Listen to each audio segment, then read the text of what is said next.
이 시간 우리 사사기 8장을 볼 겁니다. 사사기 8장 1절에서 28절 말씀까지 보려고 하는데요. 자, 사사기 8장에서는 그 기드온의 마지막 행적이 기록되어 있는데요. 기드온과 300용사가 미디안 군대를 완전히 진멸시키는 내용을 적고 있습니다. 그리고 우리가 지금 금방 읽었던 것처럼 또 이 기드온이 에봇을 만드는 내용을 또 기록하고 있어요. 자, 이것이 어떻게 8장에서는 기드온에 관해서 어떻게 흐름이 어떻게 흘러가는지 우리가 좀 알 필요가 있습니다. 자, 사사기 8장을 내용별로 나눠서 보고요. 중요한 부분을 살펴보겠습니다. 먼저 사사기 8장 1절에서 3절인데요. 자, 에브라임 사람들이 기드온에게 이르되 내가 미디안과 싸우러 갈 때에 우리를 부르지 아니하였으니 우리를 이같이 대접함은 어찌 됨이냐 하고 그와 크게 다투는지라 라고 했습니다. 자, 에브라임 지파가 기드온에게 지금 시비를 걸고 논쟁을 하려고 합니다. 미디안과의 전투에서 처음부터 자기들을 부르지 아니하였다라고 하는 거예요. 그것에 대해서 불평하고 있는 겁니다. 사실 에브라임은 그 이스라엘 지파 중에서도 좀 큰 지파라고 할 수 있습니다. 그러니까 크다고 하는 얘기는 어떤 영향력을 행사할 수 있는 지파라고 할 수 있죠. 자, 솔로몬 이후에 보면은 이스라엘 지파가 어떻게 나눠지잖아요. 북이스라엘과 남유다로 나눠질 때에도 북이스라엘의 중심이 됐던 지파가 바로 에브라임 지파였던 것이죠. 그만큼 큰 지파였던 것이죠. 자, 사사기 7장 24절 잠깐 볼까요? 지금 8장 보고 있지만 사사기 7장 24절을 보게 되면 에브라임 지파가 전투를 하잖아요. 미디안 전투에서도 꽤 많은 전공을 세우게 되죠. 그러니까 에브라임 지파로서는 꽤 할 말이 있었던 거예요. 자, 이에 기드온은 8장 2절이죠. 기드온은 어떤 모습을 보입니까? 자기를 낮추고 에브라임을 높여줌으로써 지혜롭게 이제 문제를 해결하는 모습을 볼 수 있습니다. 기드온이 그들에게 이르되 내가 이제 행한 일이 너희가 한 것에 비교되겠느냐? 에브라임의 끝물 포도가 아비에셀의 만물 포도보다 낫지 아니하냐라고 얘기를 합니다. 이 얘기는 무슨 얘기예요? 철저하게 자기를 낮추는 거예요. 뭐냐면 아비에셀의 만물 포도라는 게 뭐죠? 가장 좋은 포도를 얘기하는 거예요. 끝물 포도라는 것은 사실 나쁜 거죠. 좋지 않은 열매를 얘기하는 거예요. 근데 에브라임에서 나쁜 그 좋지 않은 열매조차도 아비에셀의 좋은 포도보다도 열매보다도 낫다라고 지금 얘기를 하는 거예요. 치켜 세워주는 거예요. 기드온이. 그러니까 3절에 어떻게 되죠? 하나님이 미디안의 방백 오렙과 스웹을 너희 손에 넘겨주셨으니 내가 한 일이 어찌 능히 너희가 한 것에 비교되겠느냐 하니라. 기드온이 이 말을 하매 그때 그들의 노여움이 풀렸다라고 기록하고 있는 것이죠. 자, 여기까지는 지금 기드온의 굉장히 좋은 모습을 우리에게 좀 전해주고 있습니다. 자, 잠언서 15장 1절에서 보게 되면은 유순한 대답은 분노를 쉬게 하여도 과격한 말은 노를 격동한다라고 했죠. 이 말씀 그대로 보여준 것을 우리가 이 말씀으로도 우리가 이해할 수 있는 것이죠. 그러니까 이 말씀대로 기드온은 겸손한 마음으로 각각 남을 낮게 여기는 모습을 보여주는 거예요. 좋게 여기는 것이죠. 나중에 보겠지만은 이 사사기 8장은 기드온의 그 겸손하고 지혜로운 모습 그리고 미디안으로부터 완전한 승리를 보여주잖아요. 그럼에도 불구하고 나중에 보게 되면 오늘 우리가 처음에 읽은 것처럼 에봇을 만들잖아요. 그 에봇 사건으로 인해서 성경에서 기드온을 어떻게 보여주는가 우리가 이것을 반드시 읽어야 되고요. 그리고 또한 그것이 우리일 수 있다는 것을 알아야 됩니다. 우리가 지금 예수님을 믿고 있고 교회를 다닌다고 할지라도 우리가 선주를 생각하거나 우리가 옳다라고 여기는 그것 자체가 뭐냐면 이렇게 우상숭배 늪에 빠질 수 있다는 것이죠. 불법을 저지를 수 있고 죄를 저지를 수 있다는 것을 우리는 명심해야 되는 것이죠. 사사기 8장 4절에서 9절까지 보게 되면 자, 여기서는 어떤 내용을 가지고 있냐면, 자, 기드온과 300 용사가 이제 미디안 군대들을 1차적으로 하나님께서 무찔러 주셨잖아요. 그래도 남은 자들이 있어요. 도망가는 자들이 있어요. 이제 그들을 추격합니다.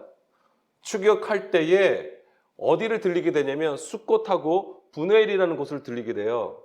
근데 이곳에 들을 때에 기드온이 부탁한 게 있었습니다. 무엇이냐면 나와 나의 용사, 그러니까 300 용사가 지금 싸우느냐고 지금 피곤한 상태에 있으니까는 우리에게 먹을 것을 달라고 해요. 그런데 이 숫곳 사람들하고 분우엘 사람들이 거절해 버립니다. 자, 그 내용을 담고 있습니다. 자, 숫곳과 분우엘은 어떤 곳이냐면은 야곱이 야뽐 나루에서 천사와 만나서 씨름하던 그 지경이에요. 거기서 야곱이 이스라엘이라는 이름을 얻게 되죠. 그리고 그곳 지명을 무엇이라고 했죠? 분이엘이라고 했죠. 분이엘이라고 했죠. 그러니까 분이엘이 이제 분이엘, 같은 걸 얘기하는 겁니다. 바로 그곳을 말하는 거예요. 그런데 그 숫곳과 분이엘 사람들은 기드온의 요구를 거절합니다. 왜요? 왜 거절했을까요? 사실은 지금 미디안 군대가 지금 쫓기고 있고 기드온이 지금 추격하는 가운데 있지만 아직 승리가 어느 쪽으로 확실하게 승리했다 이것이 지금 보여지지 않은 거예요. 그러니까 이 숫곳하고 이 분이엘 사람들은 지금 재고 있는 거예요. 누가 이길까? 그러니까 감히 어느 한쪽을 도와줄 수 없는 상황을 얘기를 해주는 거예요. 자, 이런 것들이 무엇을 얘기합니까? 그들이 굉장히 지금 기회주의자라는 것이죠. 이기적인 행동을 보여주는 거예요. 그런데 아까도 말씀드린 것처럼 그곳이 바로 분이엘, 바로 야뽐나루 지경이라고 했잖아요. 바로 야곱이 이스라엘의 이름을 얻은 장소인데, 자, 이스라엘은 하나님께서 약속하신 땅에 있으면서도 여전히 구원받지 못한 모습을 보여주잖아요. 바로 그와 같은 거예요. 이 숫곳하고 분우엘 사람들이 보여주는 것들이. 그래서 히브리서 4장 1, 2절 말씀을 보게 되면은 약속을 받았어도 듣는 자가 믿음과 결부시키지 아니하다라고 돼 있잖아요. 우리가 약속을 받았어도 안식에 들어가지 못하는 것은 그 믿음과 결부시키지 아니하였음을 얘기하는 것이죠. 2절입니다. 지금 이 숫곳과 분우엘 사람들은 사실 같은 민족이잖아요. 같은 이스라엘이에요. 그럼에도 불구하고 기드온을 도와주지 않았단 말이에요. 아까도 말씀드린 것처럼 이 전쟁의 승패가 어느 쪽인지를 지금 재고 있다고 하는 것입니다. 아무리 같은 민족, 같은 신앙을 가지고 있다 할지라도 자기의 생명과 재산을 지키는 것에 관심이 있었다고 하는 거예요. 우리가 하나님을 믿고 과연 우리는 하나님을 왜 믿죠? 자기의 행복, 자기의 어떤 건강, 그러니까 자기가 생각하는 옳은 것, 자기가 생각하는 소망, 이런 것을 얻기 위한 것이 있지는 않은지를 우리가 생각해 볼 필요가 있다고 하는 것이죠. 그러니까 자기가 처한 상황에 따라서 누구 편에 서느냐 이거예요. 사사기에서 중요한 것 중에 하나가 뭐냐면, 물론 이스라엘의 왕이 없다라고 하는 건데, 자, 이스라엘의 왕은 누구죠? 하나님이세요.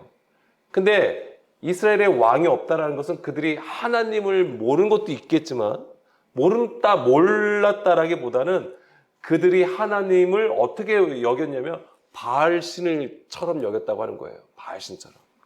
그게 중요한 거예요. 하나님을 하나님으로 알지 못하고 바알로 여겼다고 하는 것이죠. 바알이 무슨 뜻이에요? 남편이란 뜻이에요. 사사기는 바로 이제 그런 것들을 계속 보여주고 있는 것이고, 사사기 8장, 9장에 보면은 그것을 더 대체해서 보여주고 있습니다. 그것을 계속해서 우리가 나눌 거고요. 어쨌거나 이 숫곳과 분우엘 사람들은 기드온의 요구를 거절하면서 매우 이기적이고 기회주의적인 태도를 보여주게 됩니다. 이후에 기드온이 어떻게 하죠? 징벌하겠다고 해요. 보응하겠다고 하는 거예요. 너희들이 지금 같은 민족끼리 정말 함께 협력을 해야 되는데 그렇지 아니하는 모습을 보여주는 것을 보고 뭐냐면 내가 돌아와서 징벌하겠다. 이제 이 얘기를 합니다. 그 내용이 지금 8절까지 있는 거예요. 9절까지. 자, 이것은 바로 우리 눈앞에 이익을 위해서 신앙생활을 하는 우리의 모습으로 볼 수 있는 것인데, 이것은 참 미련하고 어리석은 것입니다. 그래서 우리의 예배, 우리의 기도, 하나님을 향하는 우리의 찬양과 섬김은 무엇을 위한 것인지 날마다 이것을 살필 수 있어야 되는 거예요. 우리가 그냥 단지 기도한다고 해서 하나님을 잘 섬긴다고 하는 것이 아닙니다. 우리가 주여 주여 한다고 해서 하나님을 찾고 구하는 것이 아닐 수 있다라고 하는 것이죠. 자, 우리가 예수님을 믿는다고 해서 우리의 모든 것이 하나님께서 기뻐하시는 것이라고 단정할 수가 없다라고 하는 거예요. 우리는 우리가 서 있다라고 생각할 때 언제든지 넘어질 수 있음을 깨달아 겸손히 낮은 마음으로 하나님을 향하여 서야 하는 것이죠. 자, 사사기 8장 10절에서 21절 말씀인데요. 자, 숫곳과 분우엘 사람들의 비협조에도 불구하고 기드온은 이 미디안 연합군을 완전히 격파하고 세바와 살문나를 잡습니다. 자, 세바와 살문나가 바로 이 미디안 연합군의 이제 왕이겠죠. 그리고 그들을 잡고 돌아오는 길에 숫곳 사람들과 분우엘 사람들을 징벌하게 됩니다. 15절, 17절까지 볼게요. 기드온이 숫곳 사람들에게 이르러 말하되 너희가 전에 나를 희롱하여 이르기를 세바와 살문나의 손이 지금 내 손 안에 있다는 거냐? 어찌 우리가 내 피곤한 사람들에게 떡을 주겠느냐 한 그 세바와 살문나를 보라 하고 그 성읍의 장로들을 붙잡아 들가시와 찔레로 숫곳 사람들을 징벌하고 분우엘 망대를 헐며 그 성읍 사람들을 죽이니라. 오늘 우리한테는 아까도 말씀드린 것처럼 그러니까 나의 상황을 따라서 하나님 앞에 구하는 것들, 우리 안에 내가 원하는 것, 그러니까 따지고 재는 거예요. 이 신앙도 그런 것들을 징벌하시는 하나님의 응징이라고 할 수 있는 것이고요. 그리고 사사기 8장 18절에서 19절 말씀 보게 되면 이에 그가 세바와 살문나에게 말하되 너희가 다볼에서 죽인 자들은 어떠한 사람이더냐 하니 대답하되 그들이 너와 같아서 하나같이 왕자들의 모습과 같더라 하니라. 자, 여기서부터 이제는 우리가 좀 주목해야 됩니다. 여기서 보게 되면은 기드온이 갑자기 돌변했다라는 얘기가 아니에요. 이제 성경은 기드온이 어떠한 상태로 넘어가는지에 대해서 조금씩 보여주고 있다라고 하는 겁니다. 19절 그가 이르되 그들은 내 형제들이며 내 어머니 아들들이니라. 여호와께서 살아계심을 두고 맹세하노니 너희가 만일 그들을 살렸더라면 나도 너희를 죽이지 아니하였으리라. 이렇게 얘기를 합니다. 세바와 살문나가 다볼에서 이스라엘을 약탈했어요. 그렇죠? 이 미디안 군대들이 그 근처에서 진을 치고 이스라엘 평야 그 지대를 약탈하게 됩니다. 그때 죽인 자들이 있었는데 그 죽인 자들이 바로 누구냐면 바로 기드온의 형제들이라는 것을 여기서 우리가 알게 되는 것이죠. 그들은 내 형제들이며 내 어머니의 아들들이다 라고 했습니다. 그런데 기드온이 세바와 살문나에게 물어보잖아요. 죽은 자들은 어떠한 사람들이더냐 라고 하니까 그들의 대답은 무엇입니까? 하나같이 왕자들의 모습과 같다라고 했습니다. 물론 그 당시 실제적으로 그들의 어떤 그 사회의 위치가 높은 위치에 있는 사람일 수도 있었을 겁니다. 그렇지만 여기서부터 이제는 성경은 이제는 기드온이 어떠한 무엇을 향하여 가는지를 보여주는 그러한 맥락이라고 할 수 있습니다. 그러니까 성경은 지금 기드온에게 그 전까지는 뭐예요? 미디안 군대를 물리쳤던 거잖아요. 굉장한 사사로서 하나님의 그 전쟁을 치른 아주 용맹한 큰 용사의 모습을 보여줍니다. 그런데 이제는 그것이 어떻게 이제 변해 가는지를 보여줘요. 그러니까 다른 시선으로 우리에게 성경은 인도하고 있는 겁니다. 자, 기드온과 300 용사 그리고 미디안 군대와의 전쟁은 사람의 전쟁이 아니라고 했습니다. 하나님의 전쟁이라고 했습니다. 그런데 이제 이후에 이 15절 이후부터 사사기 9장까지를 보게 되면 그 내용의 중심이 하나님이 아닌 기드온과 그의 아들 아비멜렉으로 넘어가게 되어 있어요. 그러니까 하나님의 얘기가 점점 없어져요. 그리고 이제는 기드온과 그 아비멜렉의 얘기로 들어갑니다. 게다가 사사기 8장 22절, 23절에서 이스라엘은 기드온을 이스라엘의 왕으로 세우려고 하잖아요. 지금까지의 전쟁을 하나님이 하신 것이라고 인식하기보다는 이스라엘은 지금 무엇을 본 거예요? 그 어마어마했던 미디안 군대를 물리쳤던 누구를 보는 거예요? 기드온이라는 인물을 보는 거예요. 기드온에게 집중하는 모습을 보게 되는 것이죠.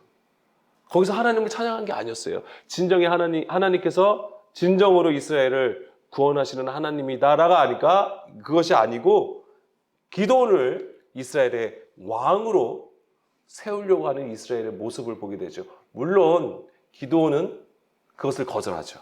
기드온은 이스라엘의 왕이 될 것을 거절합니다.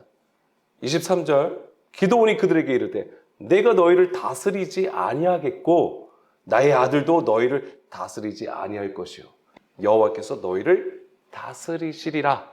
정말 멋진 말 같아요. 그런데 9장에 보게 되면 아비멜렉이 나오잖아요. 아비멜렉이 이스라엘의 왕이 돼요. 그러니까는 뭐 이스라엘의 왕이 되었다라기보다는 사람들의 억지로 이렇게 추대를 받아서 자기 형제들 다 죽이고 그다음 자기가 이제는 왕이 되는 모습을 보게 되죠. 그래서 우리가 잘 알고 있는 그 나무 비유 아시죠?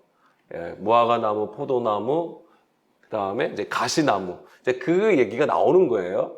그건 어차피 이제 다음 시간에 이제 보겠습니다. 게다가 물론 23절처럼 얘기를 했지만 조금 이따가 보겠습니다만 기드온은 에봇을 만들어요. 금으로 에봇을 만들어서 자기 집에 둔다라고 하는 것이죠. 그리고 자기 아들의 이름이 무엇이죠? 아까도 말씀드린 것처럼 아비멜렉이에요. 자, 아비멜렉 이게 무슨 뜻입니까? 왕은 나의 아버지라는 뜻입니다. 왕은 나의 아버지다. 어떻게 보면 하나님을 나의 아버지로 여기는 것처럼 보여지겠지만 나중에 9장을 보게 되면 아비멜렉이 왕으로 추대가 되었고 그런 것으로 보면 왕은 나의 아버지. 그러면 누구를 얘기하겠어요? 기드온을 얘기하는 거예요. 근데 여기서 우리가 어떤 또 개념이 있냐면 아버지와 아들은 어떤 관계죠? 하나예요, 하나. 연결되어 있는 거예요. 따로 다른 게 아니에요. 하나예요, 하나. 아버지와 아들은 하나예요. 그러니까 비록 기드온은 자기가 이스라엘의 왕으로 세워지지는 아니하였지만 그 아들 아비멜렉을 통해서 지금 그가 이제는 왕으로 세워지는 것을 우리는 보게 됩니다. 실제적으로 세워지지는 않았지만, 자, 기드온은 하나님을 이스라엘의 왕이라고 했죠. 그렇지만 그의 자식 아비멜렉이 이제 왕으로서 세워지는 것을 우리가 볼 수 있는 것이고요. 성경에서는 이런 자, 즉 자기가 왕이 된 자를 세상 임금이라고 하는 거예요. 그러니까 지금 아비멜렉이 보여주는 것은 그의 기드온의 아들이 보여준 것은 바로 뭐예요? 세상 임금이라고 하는 것입니다. 사사기 21장 25절 맨 마지막 절인데요. 사사기를 가장 잘 표현한 말씀이 됩니다. 9절이죠. 21장 25절 보면 그때에 이스라엘의 왕이 없으므로 사람이 각기 자기 소견에 옳은 대로 행하였다라고 했습니다. 자, 이스라엘의 왕이 없대요. 자, 이것은 하나님을 진정한 왕으로 섬기지 않고 바알을 섬기고 우상을 숭배하는 것을 말을 합니다. 바알을 섬기는 거예요. 우상을 숭배하는 것입니다. 이스라엘의 왕이 없으니까 어떤 것을 해요? 사람이 각기 자기의 옳은 소견대로 행하였다라고 되어 있잖아요. 이것이 바로 자기가 왕이 된 상태를 얘기하는 거예요. 자기가 왕이 된 거예요, 이게. 세상 임금이죠. 자, 표면적으로는 세상 임금하면 표면적으로는 누가 있죠? 성경에서는 애굽의 바로가 있겠죠. 그리고 가나안 왕 야빈이 있을 거예요. 이들이 바로 세상 임금이에요. 그러나 마태복음 7장 22절에서 예수님께서 말씀하신 것처럼 자기라는 구조 안에서 주여 주여 하면서 하나님을 섬기는 모든 것이 자기의 유익을 따라 구하는 그 불법의 행위, 그 불법의 행위를 가진 내가 세상 임금이라고 하는 것입니다. 그러니까 하나님을 바알로 섬기는 것이죠. 근데 왜 섬겨요? 나를 위해서, 자기를 위하여서. 이것은 마치 출애굽한 이스라엘 백성들이 자기들을 위하여 금송아지를 만든 것과 같은 것입니다. 바로 우상을 섬기는 거예요. 이스라엘은 엄청난 숫자의 미디안 군대를 물리친 기드온을 이스라엘의 왕이 되었으면 했고, 여전히 기드온은 하나님을 전적으로 신뢰하며 오직 여호와만을 바라보는 신앙인의 모습을 보여주는 것 같아요. 그렇지만 이 에봇 사건 이후로 우리는 또 달리 생각할 수 있는 것이죠. 사사기 8장 24절에서 28절을 보면 기드온은 에봇을 만듭니다.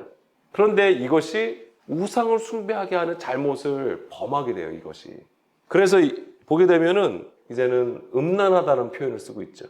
그래서 기드온은 이 에봇을 만들기 위해서 이스라엘의 왕이 되는 것을 거부한 대신에 바로 너희들이 탈취한 귀고리를 요구했고요. 너희들이 탈취한 귀고리를 달라고 해요. 그리고 그것으로 에봇을 만들어 버리죠. 자, 여기서 우리가 생각할 수 있는 것은, 자, 기드온이 하나님의 전쟁을 위한 사사로 세워졌잖아요. 그가 갑자기 돌변했다라고는 생각을 안 합니다. 다만 우리가 여기서 한 가지 이제는 주목해야 하는 것은 그 의도가 아무리 좋아 보인다 할지라도, 그러니까는 지금 기드온이 미디안 군대와 싸워서 이겼잖아요. 그 승리를 기념하고 하나님을 섬기기, 더 잘 섬기기 위한 어떤 종교적인 목적이 있다고 할지라도 그것이 하나님으로부터 나온 것이 아니라면, 사람으로부터 나온 것이라면 그것은 본질을 떠나 변질될 수밖에 없다라고 하는 것을 보여준다라고 하는 거예요. 본질을 떠나 변질되면 그것이 바로 우상을 숭배하게 하는 가증한 물건이 되는 것입니다.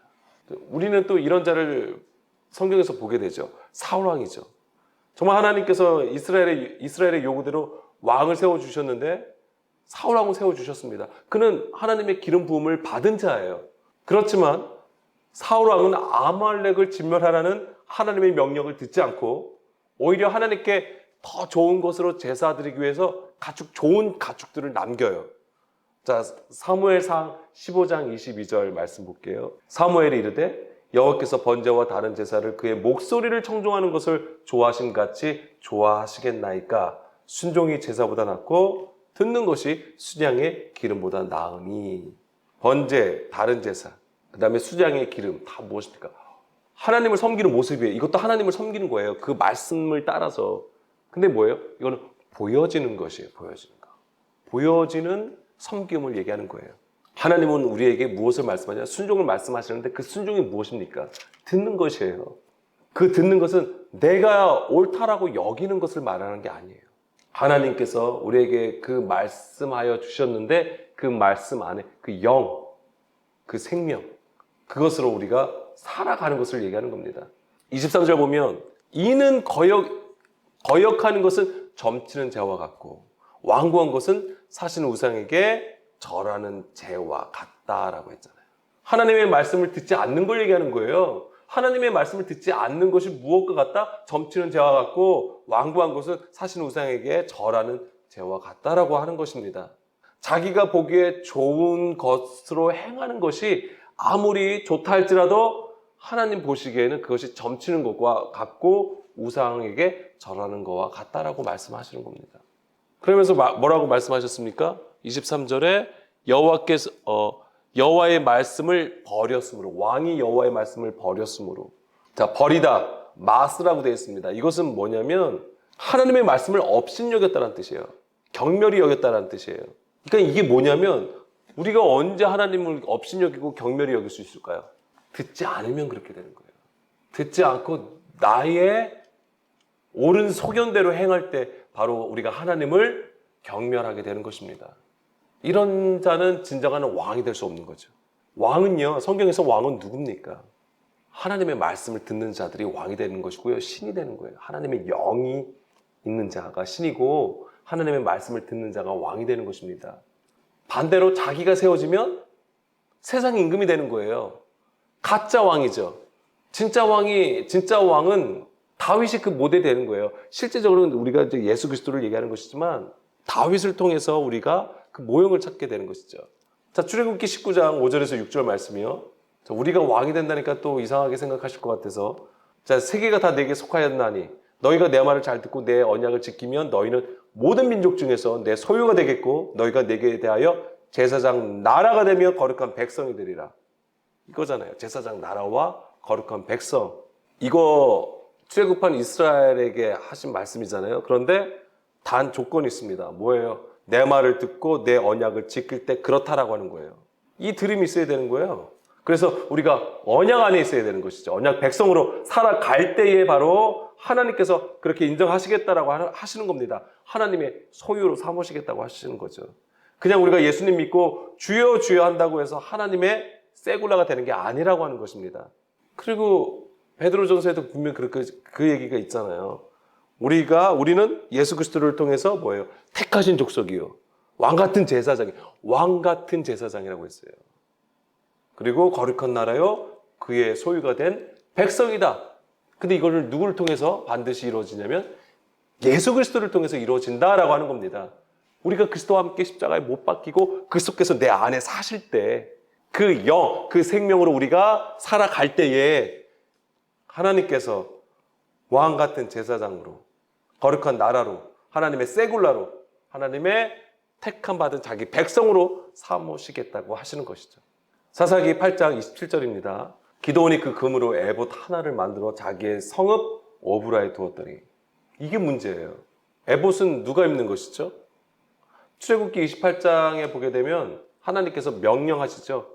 성막을 지으라고 하시면서 그 중에 하나가 또 에봇이에요. 근데 이것은 대제사장이 입게 돼 있어요.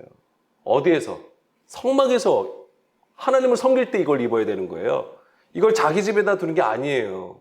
나중에 보면 사사기 때 성막이 어디 있었냐면 실로에 있는 거예요. 근데 지금 오브라 기드온 자기 집에 에봇을 두었다라고 했습니다.